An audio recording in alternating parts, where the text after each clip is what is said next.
My name is Yuna, and I spent 3 years of my life believing in a lie so beautiful, it seemed like the truth.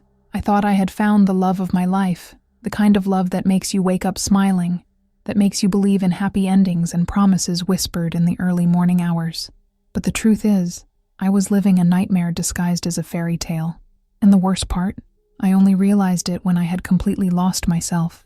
For 3 entire years, I transformed into someone unrecognizable, a shadow of the strong woman I used to be, and all because I believed that love meant sacrifice, that love meant molding myself to someone else's desires, that love meant accepting being treated as if I was worth less than I really am.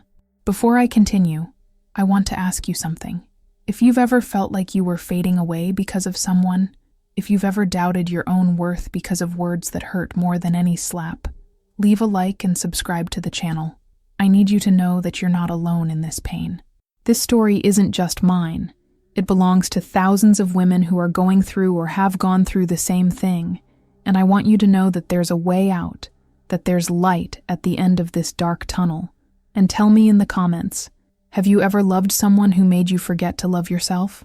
Where are you watching from right now? I love knowing how far these stories reach, and knowing that on the other side of the screen, there's someone who understands exactly what I felt. Every comment, every like, every share shows me that this pain wasn't in vain, that telling my story can help someone recognize the signs before it's too late. It all started on a gray Thursday in March, the kind of day when the rain falls lightly and the sky seems endless. I was in a small bookstore in the city center, leafing through a poetry book I never had the courage to buy, when I felt someone watching me. You know that sensation when someone is observing you, not in an invasive way, but curiously? It was like that. I looked up and there he was. Jinsu had the kind of presence that fills a room without making noise. Dark hair slightly tousled, deep eyes that seemed to hold stories, and a smile. Oh, that smile. He smiled at me as if he knew me from another life, as if I were exactly who he was looking for. And in that moment, with the rain tapping on the window and the smell of old books in the air, I felt something I couldn't explain, a mixture of nervousness and familiarity, as if my heart recognized his before my mind could process it. It was as if the universe had conspired to place us there, in that exact moment, in that exact place. I didn't believe in destiny, but in that instant, I wanted to believe. He approached with calm confidence, pointed to the book in my hands and said, "Pablo Neruda, you have good taste." His voice was low, almost a whisper, but carried a weight that made me pay attention. We talked for almost 2 hours there, among dusty shelves and cups of cold coffee. He told me about his work at a technology company, about how he dreamed of traveling the world, about his complicated relationship with his family. He talked about his distant mother, about his father who always demanded perfection, about how he felt pressured to be someone he wasn't. And I, who had always been reserved with strangers, found myself opening my heart as if I had known this man for years. I told him about my childhood, about my dreams as a child of becoming a writer, about how I ended up in communications because it was more practical, as my family said. I told him about the loneliness that sometimes consumed me, even when surrounded by people, and he listened, really listened. His eyes didn't waver from mine.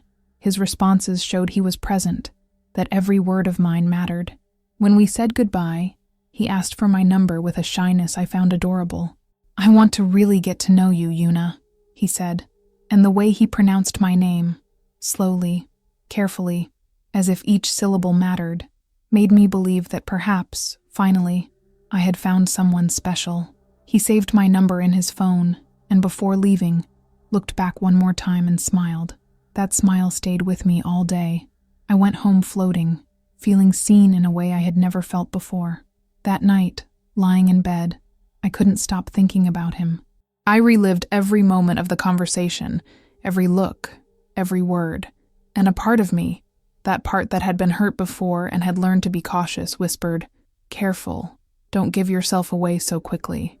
But the other part, the one that still believed in love, the one that still had hope, shouted louder, "What if this time is different? What if this time it's real?" The first months were magical. Jinsu sent me good morning messages with quotes from poets he knew I loved. He showed up at my work with coffee and that smile that melted any defense I tried to maintain. On weekends, we took long walks in the park, where he held my hand firmly and talked about our future, as if it were inevitable, as if it were already written in the stars. "One day we'll have a small house," he would say, looking at the horizon while the sun set in shades of orange and pink, "with a garden where you can plant your flowers. And a dog. You've always wanted a dog, right?" I would smile, my heart tight with happiness, and think, it's him. Finally, it's him. It was everything I had always dreamed of. Someone who saw me, who understood me, who wanted to build something with me. Someone who wasn't afraid to talk about the future, who didn't run away when things got serious. He introduced me to his friends at an informal dinner at one of their houses, and I remember how proud I felt beside him. Jinsu introduced me with such affection, with his hand on my waist, including me in all the conversations. "This is Yuna," he would say, and in the tone of his voice there was something that made me feel chosen, special, seen. "She's incredible. She has an incredible talent for writing, and is the smartest person I know." I had never felt so important in someone's life. His friends were nice. They asked me questions about myself, and for the first time in a long time, I felt like I belonged somewhere. I was being included in his life in a way that seemed meaningful, real. It wasn't just physical. It wasn't just passing fun. It was something deep, something that promised to last. On cold nights, we would lie on his living room couch, wrapped in an old soft blanket, watching movies that neither of us really paid attention to. He would run his fingers through my hair with a delicacy that made me close my eyes and sigh with peace. "You're different from everyone I've ever met," he would whisper in my ear. "You make me want to be better. You make me believe I can be more than my father always said I would be." And I believed. I believed with every fiber of my being. I believed he was sincere, that he really saw me, that he really loved me. I remember thinking, on those quiet nights, that I had finally found my place in the world, that after all the relationships that didn't work out, all the disappointments, all the nights alone wondering if there was something wrong with me, I had finally found someone who completed me. But nothing that shines so brightly remains untouched by time, and the changes, when they began, were so subtle that I almost didn't notice. The first cracks began to appear so subtly that I almost didn't notice, like a thin crack in a mirror that you only notice when the light hits it in a specific way. It all started with comments he disguised as jokes. We were in the car, coming back from lunch with his family, when he said with a light laugh, "You're always late, aren't you? It's impressive. I think you have a problem with punctuality." The tone was joking, but there was something underneath, a criticism, a small barb that entered without me noticing. I laughed along, trying not to seem defensive. "Oh, it was just today. The traffic was horrible." But he shook his head, still smiling, and said, "No, love, it's always like this. You need to organize yourself better. I'm left waiting, you know. It's kind of disrespectful." And that was it. The seed of doubt was planted. I started questioning myself. Did I really always run late? Was I disorganized? Was I being disrespectful without realizing it? I started noticing he did this frequently. When I wore an outfit I liked, he would look me up and down and comment, "You're going out like that? I don't know. I think you could dress up a bit more. You're so beautiful when you make an effort." Or when I told him about something that happened at work, he would sigh and say, "You're so sensitive, Yuna. You can't take everything to heart like that. The world is tough. You need to have thicker skin." At first I tried to see it as care. He just wants me to improve, I thought. He knows me well and is trying to help me be a better version of myself. But the truth is I was starting to feel small. Each comment was like a drop of water falling in the same place, and gradually, it was creating a hole inside me. A hole that was being filled with insecurity, with doubt, with shame. He also started controlling things that didn't matter before. He wanted to know where I was at all times, who I was talking to, why I took so long to respond to his message. At first, they were just casual questions. "Where are you? Who did you go out with?" But gradually, the questions became more frequent, more insistent. If I took more than 10 minutes to respond, he would send several messages in a row. "Yuna, are you there? Why aren't you answering?" And when I finally responded, he would say, "It's because I worry about you. I just want to make sure you're okay. It's love, Yuna. This is love." And I, who had always been an independent, strong, and determined woman, began to accept this as normal. I started telling him where I was before he even asked. I started canceling meetups with friends because he preferred I stay with him. "You spend too much time with your friends," he would say. "I miss you. Don't you want to stay here with me?" And I would stay. I always stayed. I started dressing according to what he approved of, speaking less at social gatherings so I wouldn't make a fool of myself, as he said. Once, during a dinner with his friends, I commented on a book I was reading, and he laughed and said, "Yuna loves these complicated books that nobody understands. She thinks she's intellectual." Everyone laughed, and I felt my face burn, but I smiled, pretended everything was fine. Later in the car, he said, "Love, you don't need to try to impress my friends. They already like you.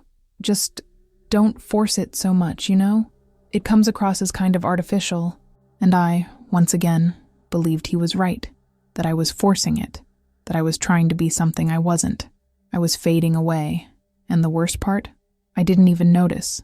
Or worse, I noticed, but convinced myself it was normal, that it was the price you pay for a serious relationship. My friends started to distance themselves, not abruptly, but gradually. Calls became rarer. Invitations stopped coming. I remember one afternoon when I met Sora, my best friend since college, at a cafe near my work. She looked at me with that worried look and said, "Yuna, you've been different. You seem smaller. What's happening?" I smiled, trying to hide the weight I felt in my chest. "Everything's fine, Sora. I'm just focused on the relationship now. That's how it is, right? When you commit to someone, you need to give priority." But she interrupted, holding my hand firmly. "No, Yuna, it's not like that. You don't need to disappear to make a relationship work. I miss you. The real Yuna, not this faded version you're becoming." Her words hurt, because deep down, I knew she was right. But I wasn't ready to admit it. I didn't know what to say. Part of me knew she was right, but another part, the part that still believed in the love Jinsu said he felt for me, rejected that truth. So I smiled, changed the subject, talked about superficial things, and shortly after, stopped calling Sora too.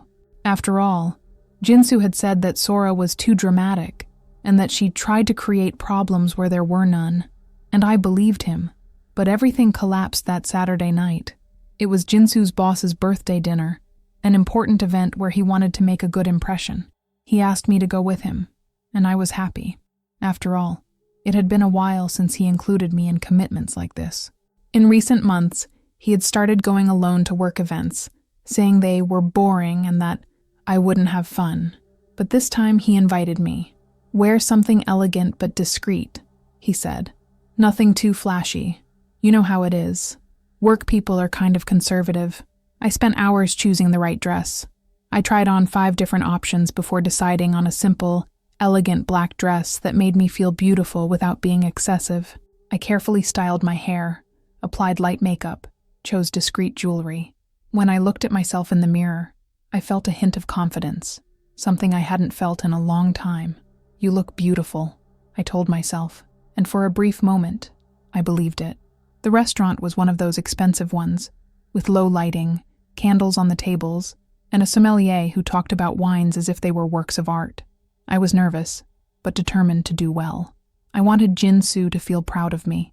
I wanted to prove to him, and to myself, that I was enough, that I could be there, that I belonged to his world. During dinner, I tried to participate in the conversations.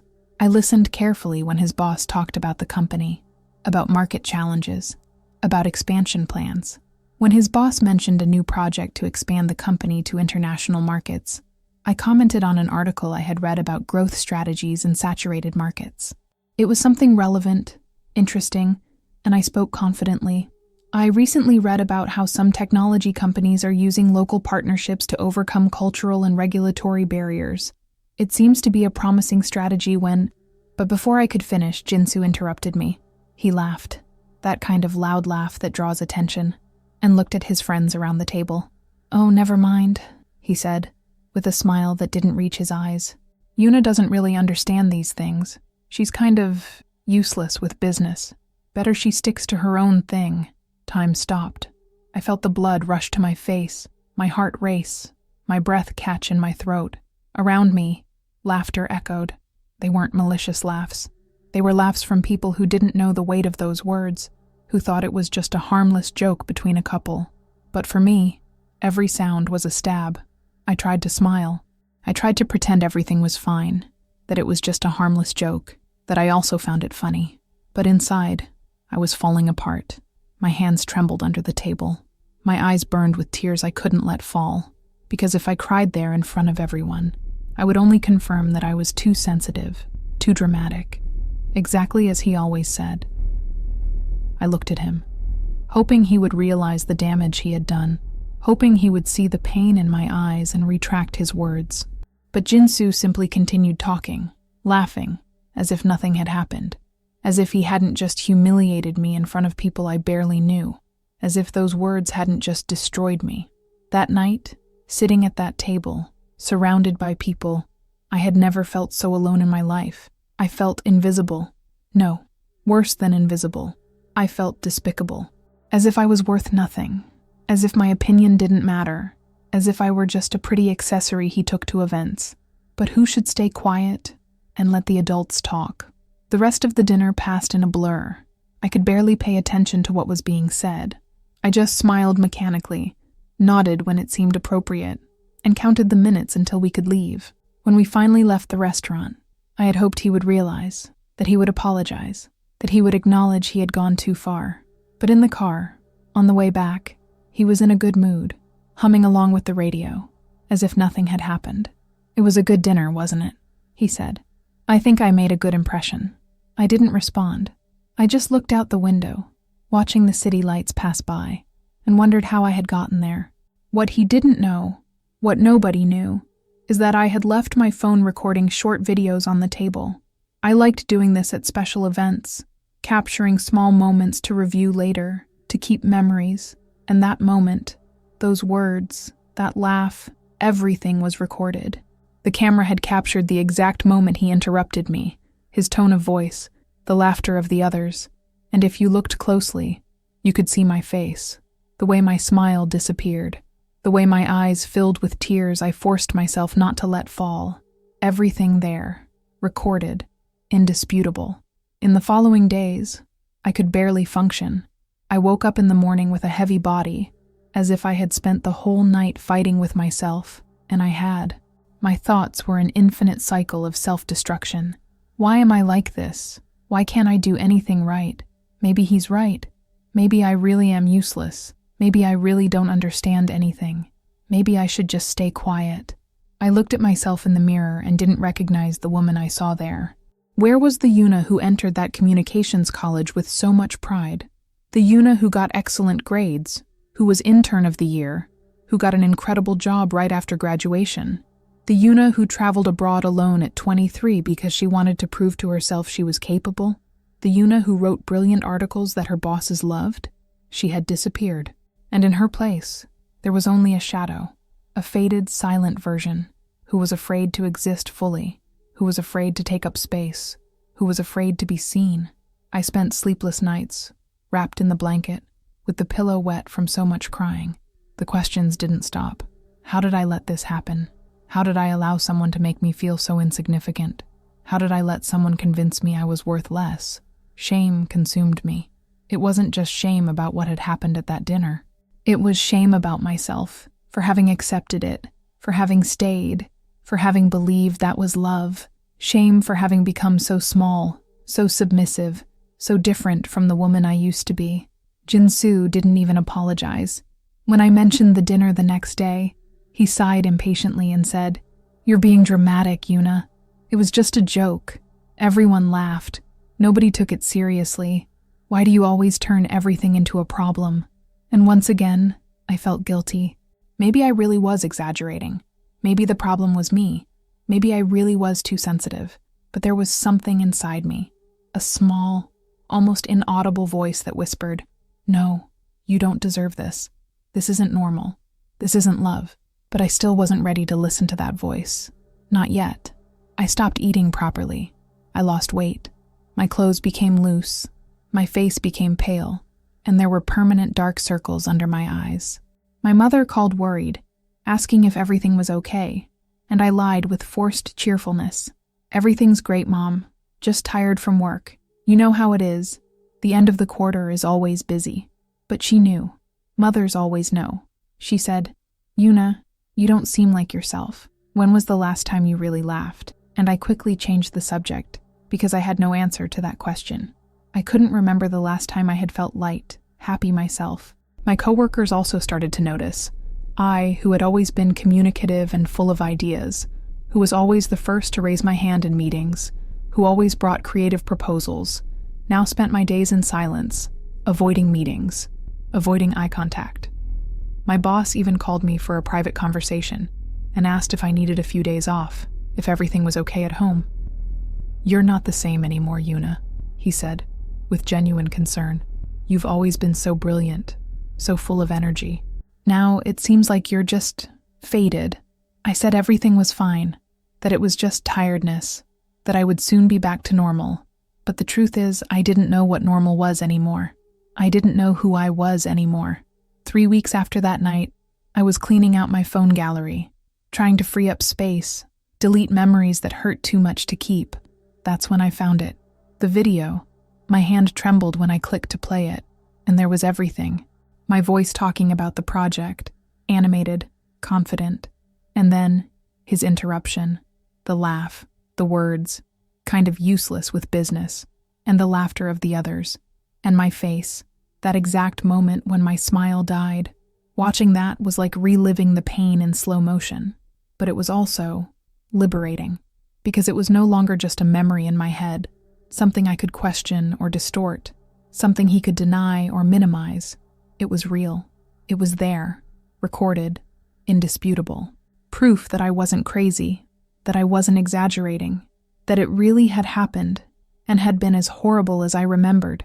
I watched that video 5 times in a row, and each time, something inside me changed. The shame began to transform into anger, not an explosive anger, but a cold, conscious, lucid anger. Anger at having been treated that way, anger at having accepted it for so long, and especially anger at having forgotten who I was before him, at having allowed him to convince me I was less than I really am. I saved the video. I didn't know yet what I would do with it, but I knew it was important. It was proof that what I felt was valid, that the pain was real, that I had every right to feel hurt. It was on a Sunday morning that everything truly changed. I woke up to the sound of birds outside, sunlight coming through the window, and suddenly, I had a clarity I hadn't felt in months. I didn't want to live like this anymore. It was no longer about Jinsu, about what he had done or failed to do. It was about me, about the woman I had become, or rather about the woman I had stopped being. And I wanted her back. I needed her back. Because the truth is, I was suffocating. I was disappearing, and if I didn't do something soon, I was going to completely lose the Yuna I once was. And that Yuna, the real, the true one, deserved to fight for herself. I sought help.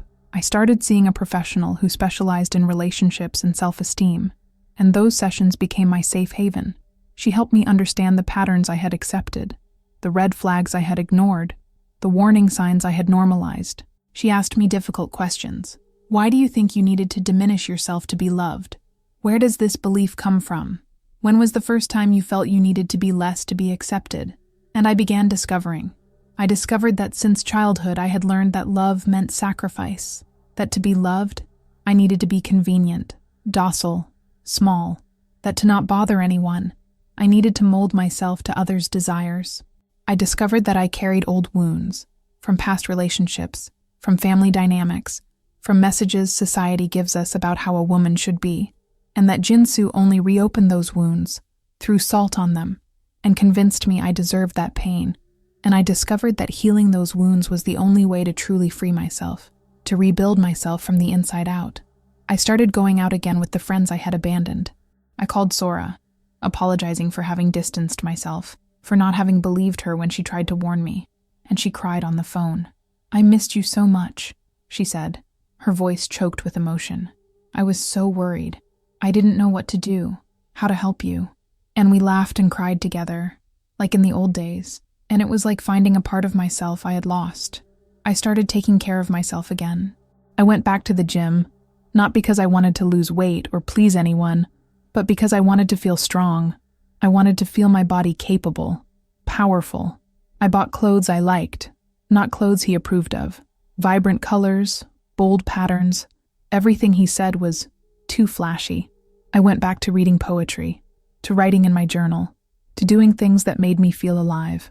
I started meditating, practicing gratitude, recognizing my small daily victories. And as for Jinsu, I broke up with him. It wasn't dramatic. It wasn't with screams or accusations. It was simple, direct. I don't want this for my life anymore. He tried to argue, saying I was being irrational, that I was throwing away a beautiful relationship, that I would never find someone who loved me like he did. You're going to regret this, Yuna, he said. You think you'll find someone better? Look at yourself. Who else will want you? And those words, which at another time would have destroyed me, now only strengthened me, because I realized he was afraid that I would discover the truth, that I didn't need him, that I was complete alone. But I no longer believed in that narrative. I knew now that wasn't love. It never had been. It took a few more months until I had the courage. The video was still there, saved, and from time to time I would look at it, remembering the pain, but also the strength I found afterward. Until one day, talking with Sora, she said something that changed everything. Yuna, how many women do you think are living exactly what you lived? And think it's normal? That it's love? How many women are fading away right now thinking the problem is them? She was right, and I knew she was. I had received help. I had friends who warned me. I had resources to see a professional. But how many women don't have that? How many women are trapped in relationships like this, without even realizing how much they're being hurt? So, one quiet evening, with my heart beating hard but with the conviction I was doing the right thing, I posted the video. I didn't highlight his face. I didn't give names. It wasn't about revenge. It was about awareness. I just posted it, with a simple caption. This isn't love. This isn't a joke. This is humiliation. And no woman should accept being treated this way. If you're experiencing something similar, no, you're not exaggerating. Your pain is valid, and you deserve more. I didn't expect anything. Maybe a few comments from close friends, maybe some words of support. But the video spread, fast, very fast. Within hours, it had thousands of views, hundreds of comments from women telling similar stories, sometimes even worse. I went through this. My ex did the same thing, but I thought it was normal. Thank you for making me realize I'm not alone. You gave me the courage to leave. I watched this video and finally understood that what I was experiencing wasn't love. Little did I know that moment would be the beginning of something much bigger than myself. The video continued spreading. Within days, it reached millions of people. News sites started talking about emotionally harmful relationships, about the signs people ignore, about the importance of recognizing destructive patterns before it's too late. Psychologists commented on the mechanisms of emotional control, about how they develop gradually, about how the victim often doesn't notice until completely immersed. And I found myself at the center of a conversation I never imagined starting. I started receiving private messages from women all over the country, and even from other countries. Some told their stories in painful detail. Others thanked me for having the courage to expose something so intimate. Some just said, "You saved me. I was about to go back to him, but your video made me realize I deserved more." And each message was a reminder that that pain, that horrible experience, had transformed into something meaningful. It didn't erase what I had been through. Nothing could erase that. But it gave everything a purpose. It transformed my pain into strength, my story into hope for other women. As for Jinsu, well, things weren't so kind to him. The video reached people at his work. The boss who was at that dinner saw it. His colleagues saw it. And suddenly, that man who had always seemed so charming, so respectable, so professional, was seen for what he really was. The masks fell, and the reputation he had built so carefully began to crumble. He sent me furious messages. He called me dozens of times, leaving increasingly desperate voicemails. He accused me of destroying his reputation, of being vindictive, of ruining his life. "You're a horrible person, Yuna," he wrote. "You destroyed everything. My job, my reputation, my life, All because of a stupid joke. You've always been too sensitive, too dramatic. I should have broken up with you a long time ago, but I didn't respond. I blocked the number, deleted the messages, and moved on. Because the truth is, I hadn't done anything but show who he was. The words were his. The attitude was his. The humiliation came from him. I just brought to light what he did in the shadows, what he hid behind that charming smile and those pretty words. I lost some people in this process. Mutual friends who preferred to believe his version, who said I was exaggerating, that I should have resolved that privately, that it was low of me to expose him publicly.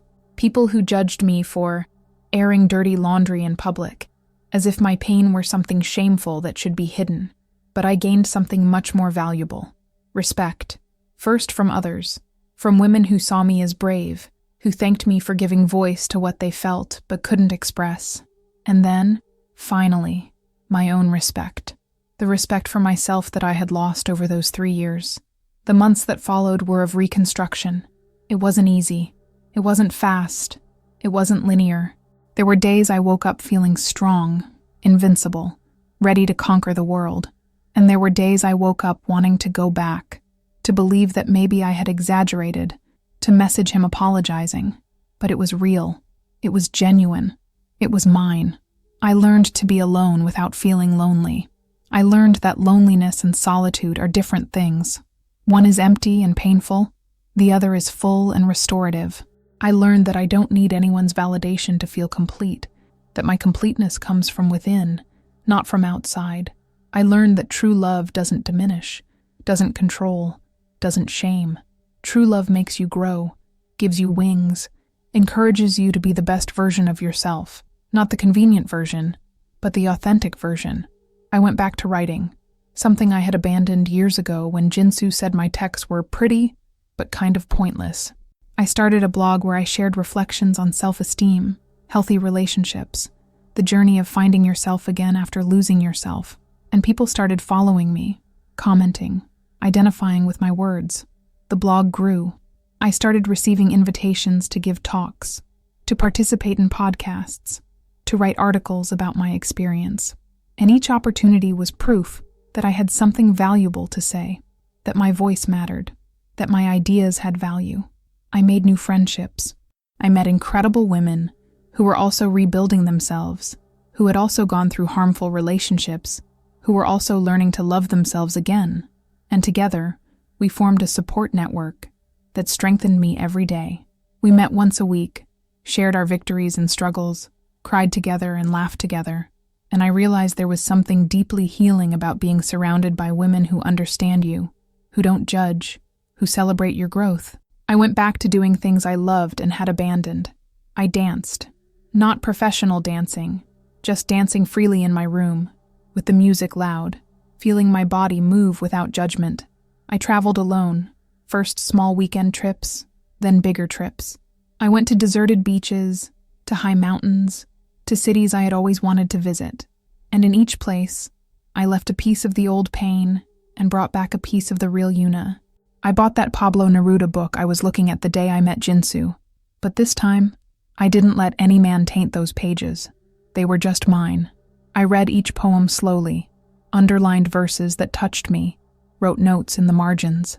And I realized I could love poetry, love literature, love beauty, without needing to share it with someone to validate it. I was enough alone. My love for things was sufficient. And gradually, I started recognizing myself in the mirror again. The woman looking back at me still had scars, still had difficult days, still had insecurities, but she also had strength. She had wisdom. She had a light in her eyes that had been extinguished for so long and was now returning, a little brighter each day. Today, I wake up and make my coffee in silence. But it's a light, calm silence, mine. It's not the heavy silence of someone who's hiding, who's afraid of being seen, who's walking on eggshells. It's the silence of someone who's finally at peace with herself. It's the silence of someone who doesn't need to prove anything to anyone anymore. I have a routine that's only mine, built with care, designed to nourish me, not to please anyone. I wake up early, before the sun rises completely. I walk in the park while the sun rises, feeling the fresh air in my lungs, listening to the birds, watching the colors of the sky gradually change. These moments of quiet have become sacred to me. I read at least one chapter of a book before starting the day, sometimes fiction, sometimes nonfiction, sometimes poetry. I just read for the pleasure of reading, without pressure, without goals, just absorbing words and ideas. I take care of my plants. Yes, now I have a small garden on the balcony, and it's my favorite place in the world. Watering each plant, pruning dry leaves, seeing the gradual growth, taught me about patience, about care, about how growth takes time. I went back to working with confidence. My ideas are heard. My opinions are respected. In the last meeting, I presented a project I had developed and received praise from the director. "This is brilliant, Yuna," he said. "Exactly the kind of innovative thinking we need." And I smiled, not with surprise that I was capable, but with the calm satisfaction of someone who knows their own worth. And when someone tries to interrupt me or diminish me, because it still happens, because unfortunately the world still has people like that, I don't accept it anymore. Not with anger, not with aggression, but with firmness. "Let me finish, please," I say, and I finish. And my voice doesn't tremble anymore. I'm not in a relationship now. And you know what? It's okay. More than okay. It's great. Because I learned that I need to be well with myself before sharing my life with someone. I learned that I can't seek in another person the validation that only I can give myself, that I can't expect someone to complete me because I'm already complete alone. Maybe one day I'll meet someone, and if that happens, it will be different. It will be someone who sees me as I am, whole, complex, strong, and vulnerable at the same time. Someone who understands that love isn't control, that love isn't possession, that love isn't making me small so he can feel big. Someone who understands that love is freedom, that love is encouragement, that love is mutual respect. Someone who celebrates my victories instead of feeling threatened by them. Someone who really listens to me, who values my ideas, who sees me as an equal partner. But until then, I'm fine. I'm more than fine. I'm happy. Because I discovered something that changed everything. Something no one ever taught me. Something I had to learn the hardest way. I'm enough for myself. I'm sufficient alone. My company is good. My self-love is strong. And I don't need anyone to validate me, to complete me, to make me feel I'm worth something. If you're reading this, or rather, if you're listening to me now, and you recognize some part of this story in your own life, I want you to know something. You're not alone. There are thousands, maybe millions of women living exactly what you're living, and you're not exaggerating. I know he tells you that. I know he makes you feel that you're too sensitive, too dramatic, too complicated. But I'm here to tell you, you're not. Your pain is real. Your pain is valid. And you have every right to feel this way. If someone makes you feel small, if someone ridicules your ideas, if someone makes you doubt your worth, if someone isolates you from your friends and family, if someone controls you and calls it love, this isn't love. It doesn't matter how many flowers that person gives you. It doesn't matter how many pretty promises they make. It doesn't matter how many times they say they love you. True love doesn't hurt. True love doesn't humiliate. True love doesn't make you forget who you are. True love doesn't make you afraid to be yourself. You deserve to be seen, really seen, not as he wants you to be, but as you really are. You deserve to be heard, with attention, with interest, with respect.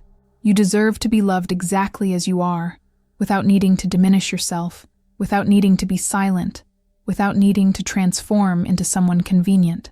You deserve someone who encourages you to grow, not someone who prunes you so you fit in the small space he reserved for you. And if today you feel lost, if you feel you forgot who you were before this relationship, if you look in the mirror and don't recognize the woman you see there, I want to tell you, that person is still there, inside you, waiting. She didn't die. She's just sleeping, hiding, protecting herself until the right moment. And when you're ready, when you decide you deserve more, when you have the courage to take the first step, she'll come back, stronger than ever, more conscious than ever, more beautiful than ever, because she went through fire and survived. And now she knows her own worth, because losing someone can be the first step to finding yourself again. It seems contradictory. It seems painful. And it is, I won't lie. But it's also liberating. It's also transformative. When you lose someone who was bad for you, you gain space to find yourself again, to remember who you are when you're not trying to please anyone, when you're not walking on eggshells, when you're not constantly censoring yourself, and the strength you seek in others, the validation you look for in others' words, the completeness you expect someone to give you. All of this has always been within you. Always. You just forgot. But now, after all this pain, after all this journey, you can remember. You can reconnect with that inner strength that was always yours. Today I know that the greatest proof of love isn't when someone chooses to stay with you, despite your flaws, as if you were a burden they heroically decided to carry. The greatest proof of love is when you choose yourself, when you look at yourself with compassion and say, I deserve more. When you decide you deserve respect, that you deserve kindness, that you deserve to be treated with dignity. When you look in the mirror and say, I'm enough, I always have been. And if someone can't see that, the problem isn't with me. It wasn't easy to get here. There were months of sleepless nights, of tears, of doubts, of moments when I almost went back. It wasn't fast. There's no shortcut to healing. There's no magic formula that transforms you instantly. It's a slow, gradual, sometimes frustrating process. And there are still difficult days. There are days when insecurity returns. There are days when I catch myself questioning if I made the right choice. There are days when I see happy couples on the street and feel a pang of loneliness. But even on these difficult days, I know I'm on the right path, because the loneliness of being alone is infinitely better than the loneliness of being with someone who makes you feel invisible. But each day I wake up and choose to love myself. Each day I refuse to accept less than I deserve. Each day I celebrate my own existence, each small victory. Finishing a book, taking care of plants, going for a walk, saying no when I want to say no, saying yes when I want to say yes, expressing my opinion without fear, taking up space without apologizing. Each of these moments is a victory. Proof that I'm rebuilding myself, that I'm coming back to myself, and you can have this too. You can also free yourself from this invisible prison you didn't even realize you were living in. You can also go back to being who you always were, before someone convinced you otherwise, before someone made you believe you needed to be less to be loved. That woman you were, that girl full of dreams and hopes, that authentic person who laughed out loud and spoke her mind, she's still inside you, and she's waiting for you to make the decision to free her. So, if this story touched you in some way, if you needed to hear this today, if something inside you resonated with my words, leave a heart in the comments.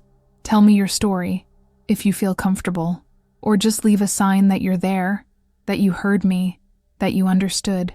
Share this with someone you think needs to hear this message, a friend you feel is losing herself in a relationship, a sister, a cousin, anyone you love who might be going through this. Subscribe to the channel for more real stories like this. Stories of pain, but also of healing. Stories of falling, but also of starting over. Stories of women who lost themselves but found themselves again. Stronger, wiser, more whole. And please, never forget, you are enough. Not when you lose weight, not when you get that promotion, not when you find the right partner, not when you finally meet all the expectations placed on you. You are enough now, exactly as you are, with your imperfections, with your insecurities, with your scars, with your story. You have always been enough. You will always be enough, exactly the way you are. And anyone who makes you feel otherwise doesn't deserve to be in your life. With all love and all gratitude for you having listened to my story, for having stayed until here, for having given me this space to share my pain and my healing, Yuna.